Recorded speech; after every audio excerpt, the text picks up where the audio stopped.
Well, hello everyone, and welcome back to the Painted Porch Strategies Book Club. My name is Sierra. I'm the Mindfulness Sherpa.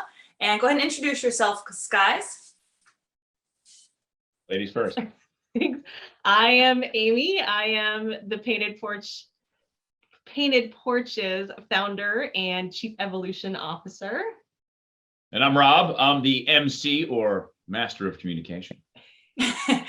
So we are here talking about this beautiful book. It's called The Pen by Dave Oliver. There's that sweet spot right here. We spoke last time about kind of the setup of the book. This is a narrative story talking about Rick. This is Rick's story. It's a short, quick read. So even if you didn't get caught up yet, it doesn't take you too long to catch on onto the story. So this is the story of Rick, and he lives in Southern California. And we are kind of deep into this story that has an interesting way it's written. It sort of shifts between two different perspectives here. And I know last week you guys were both sort of like kind of thrown by why it was doing that. And as you finish the book, you found out why there's these different perspectives. So let's go with some of your main takeaways, and then we'll hop into it. Well, first off, I completely misread what was happening to begin with. It was after our conversation last week that I realized, oh, it's actually two different people's narrative. For some reason, I was thinking it was Rick in two different phases of his life that he was narrating, but then realized, oh yes, it is in fact very different. But that is it, right? The power of perspective, in that every single one of us has a different perspective. So the people around Rick respond to Rick a certain way, and then Rick is going through life in a different way. Mm-hmm. So what we see in the second part of the book is Rick's struggles, and the idea that any one of us can struggle. You know, any one of us can go off what is considered the normal path, because we have a belief system that we all have, each one of us individually. We have a bunch of experiences from our past that influence us today. And unless you get a hold of those, they can control your behavior, in other words. Mm-hmm. That's what I got out of Rick's story, because he battled alcoholism, which is one of the toughest diseases to overcome, which Rick manages to overcome in the story. Yeah. He's making strides to overcome. Yeah. Well, that's I only constant, know right? if he does. So much of this Constant book practice. Of Rob and his communications course. So much of it, like you just said, like all the things that shape you and these different perspectives. Last week when we met, and Amy, you were a little confused. It was all I could do to keep my mouth shut. I'm like, just let's experience the story, no spoilers. Mm-hmm. Yes, because as we dive into the story, we get into this narrative about as the toe. His father, takes his toe off in a very gruesome way. And I remember the very first time I read the book, I almost stopped. I almost like put the book down and was like, I can't keep going. Is this what the rest of these pages are going to be about? Because it's really tough. And what I find really interesting is he goes into a lot of detail about how he has to mentally decide in that moment where his dad is taking a sharp knife that's been heated under flame and like peeling the toenail off in this military way to get people to talk. Rick talks about how he has to make a decision about whether to be fully present in what's happening or disconnect from what's happening. And this is fascinating on a psychological standpoint. But I'm glad I didn't stop with that part of the story, because I was like, oh, this is a bad person. Like, who would do this to their kid?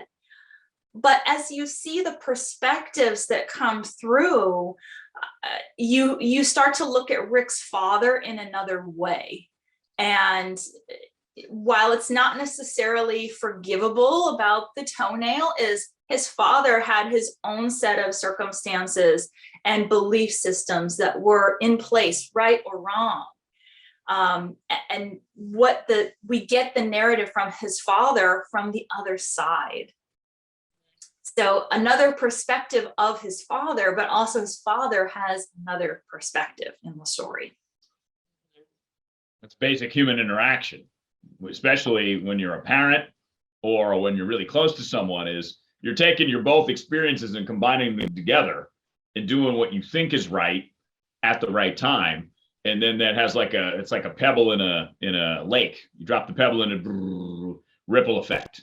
I mean, that's the ripple effect of human emotions, human experiences, human beliefs, human perspectives, all kind of combined together to sometimes create a little bit of chaos.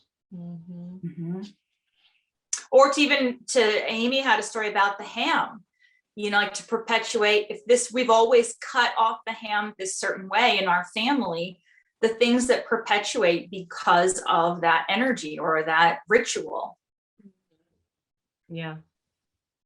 It's always interesting when you think about those rituals as well, that you bring along the good and the not so good as well, even though, I would imagine, now I'm projecting a little bit here, but I would imagine that Rick's father had his father treat him a similar way.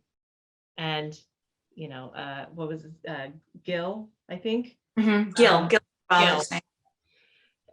So Gil's father probably treated and raised him a certain way.